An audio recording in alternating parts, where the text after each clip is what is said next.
Hello, LREA members. Today we are continuing with our little history lesson on unionism, except we are moving into Arkansas, and we're going to learn about unions in Arkansas today. So I feel like it's an important part of history that we need to all be aware of.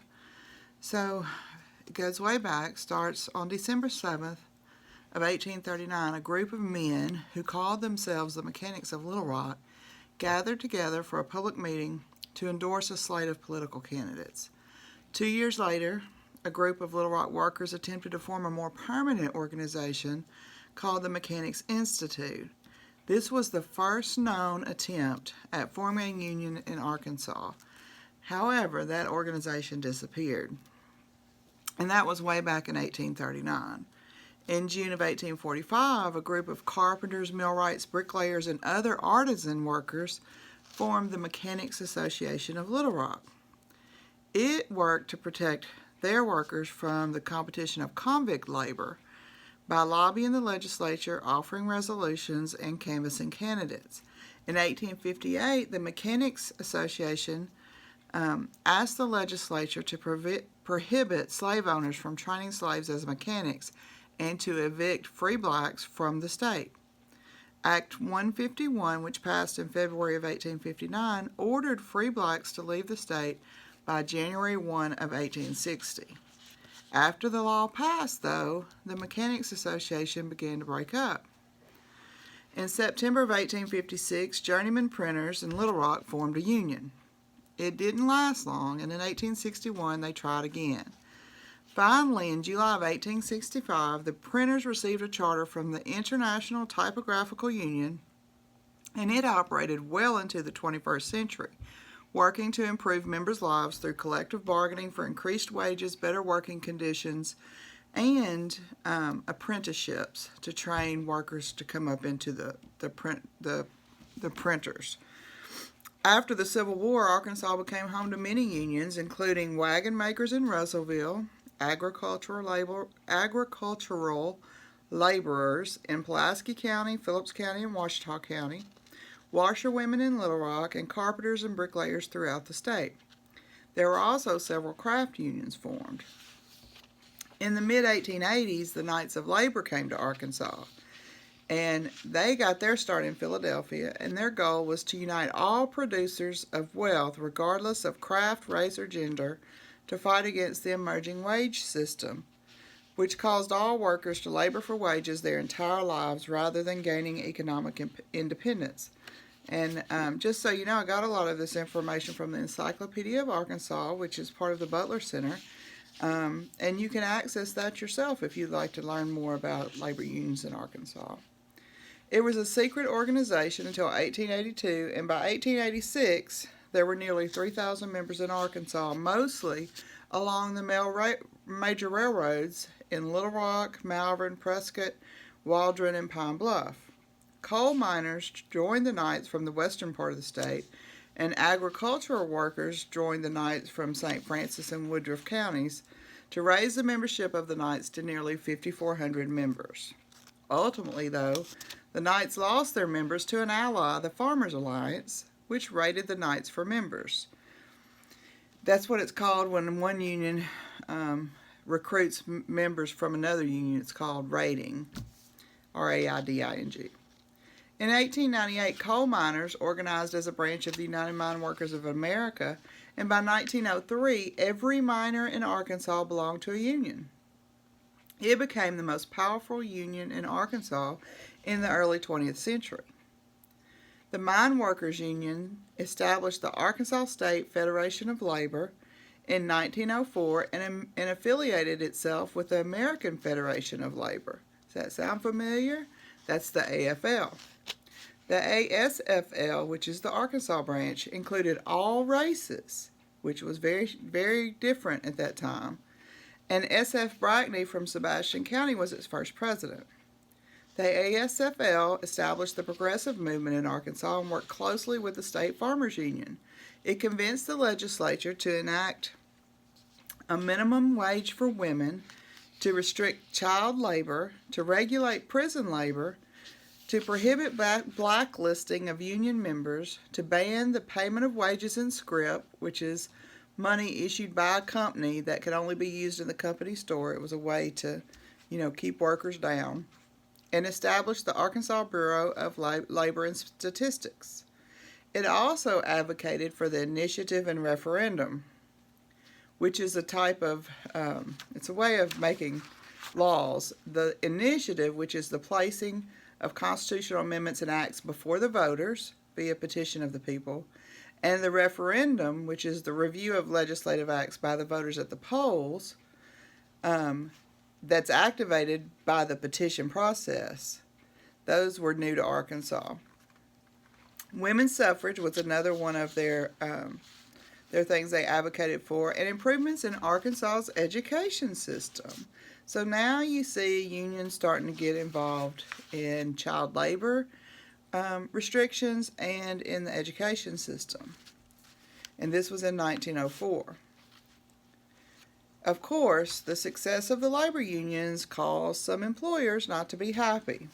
So employers, landowners, and civic leaders became unhappy with the actions of the union, and sometimes reactions from those people led to violence and even death. In 1914, a coal operator in Sebastian County brought in non-union workers to work after he broke the contract with the union. The conflicts that followed resulted in a handful of deaths, prosecution of union officials, and a U.S. Supreme Court case entitled Coronado Coal Company versus United Mine Workers of America. This court case expanded the legislation Congress could enact under the Interstate Commerce Clause. In Harrison, civic leaders partnered with the KKK, and they hanged a striking railroad worker from a bridge in 1923 and marched nearly 200 striking union members to the state line with Missouri under threat of violence. In Elaine, which is where I'm from, Elaine's the one claim to fame, a large number of black sharecroppers were killed in what has become known as the Elaine Massacre in 1919. All of this violence left the union movement in Arkansas pretty much destroyed because, nobody wants to die to be in a union. Only those trade unions, which were made up of highly skilled men, survived. Then came the Great Depression, and President Franklin D. Roosevelt signed the New Deal to battle the Great Depression and to recover from it, and the labor movement got a much-needed boost. The National Industrial Recovery Act in 1933 and the National Labor Relations Act in 1935 promised federal protection to workers who organized labor unions and required companies to bargain with unions in good faith. New unions formed in Arkansas. There were paper mill workers in Crossett, furniture workers in Fort Smith, chemical and oil workers in El Dorado, coal miners in western Arkansas, railroad workers throughout the state, and then state and local employees in Little Rock. The number of union members in Arkansas soared to a high of 25,000 members by 1939. In 1934, the Southern Tenant Farmers Union formed in Poinsett County, and it quickly spread throughout Arkansas.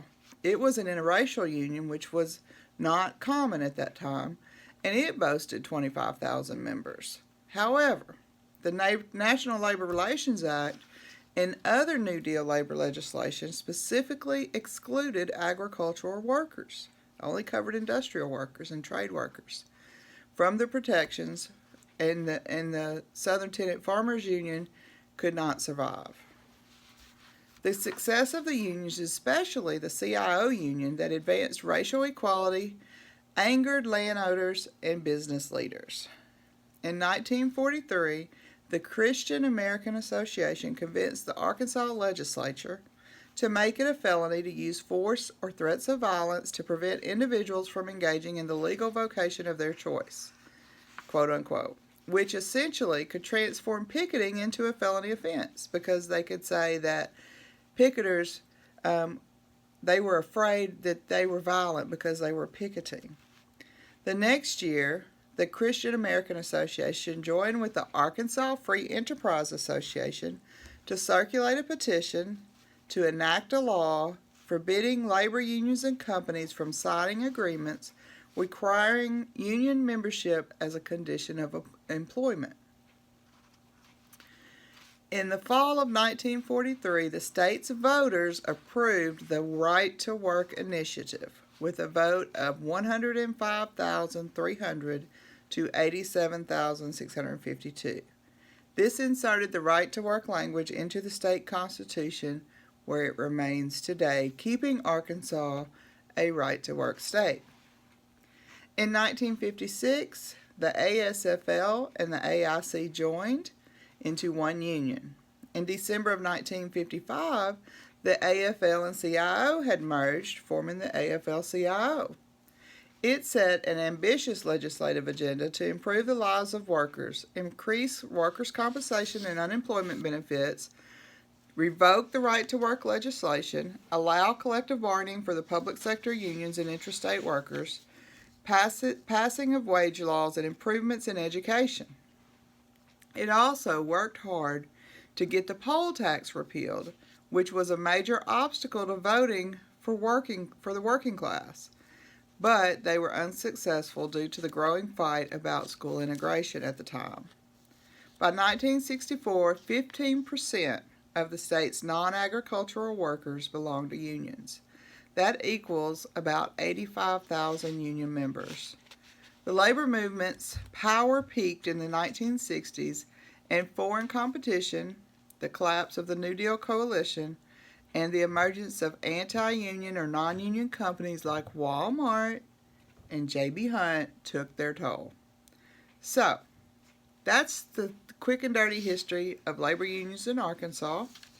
Of course, you know we exist today here in Little Rock. We're the Little Rock Education Association, and we're part of the Arkansas Education and the National Education Association, which boasts 3 million members nationwide. It is the largest union in the United States. So be proud to be a union member and show your pride by saying, I am the LREA. Wear your red for Ed on Wednesdays, and you know, when someone asks if you're part of that teachers union, you say yes, you are, and you're proud to be part of it. So what are some of the things that we can thank unions for over the years? Weekends off.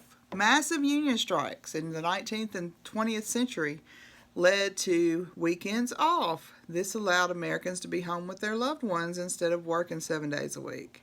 Paid vacations. Family and medical leave. Unions spearheaded the fight that resulted in the passage of the FMLA law that gives you the right to take up to 12 weeks of job-protected unpaid leave. Breaks at work, including lunch breaks. Although they're now federally mandated, breaks haven't always been an employee right. Breaks provide important rest periods that improve safety and productivity. Sick leave. Without paid sick leaves, you couldn't afford to take time off. Paid holidays. Labor Day is one of 9 paid holidays that most employers offer in the United States. So when you're off on Labor Day in September, be sure to thank the union. Military leave. It ensures that those that are off serving their country can keep their employment and benefits while they're gone. A 40-hour work week. Americans once worked over 60 hours a week. It wasn't until the 1950s that the 40-hour work week and 8-hour work days became standard thanks to unions. Let's see. Social Security, minimum wage, the Civil Rights Act, which prevents employer discrimination, overtime pay, child labor laws, OSHA, workers' comp, unemployment insurance, pensions. Arkansas teacher retirement is a pension. Workplace safety standards and regulations, collective bargaining rights for employees, wrongful termination laws, age discrimination laws, whistleblower protection laws, Employee Polygraph Protection Act, Veterans Employment and Training Services, raises, sexual harassment laws, American with Disabilities Act, holiday pay, dental, life, and vision insurance, privacy rights, pregnancy leave, parental leave, the right to strike, public education for children, Equal Pay Acts of 1963 and 2011, which require men and women to be paid the same for the same work, and the laws that ended sweatshops in the United States. So those are just some of the things to be thankful to unions for. So spread the word about all the great things that unions do and have done. And like I said before, be proud to be part of your union. I know I'm proud to be your president. Have a great weekend. I hope you enjoyed the history lesson.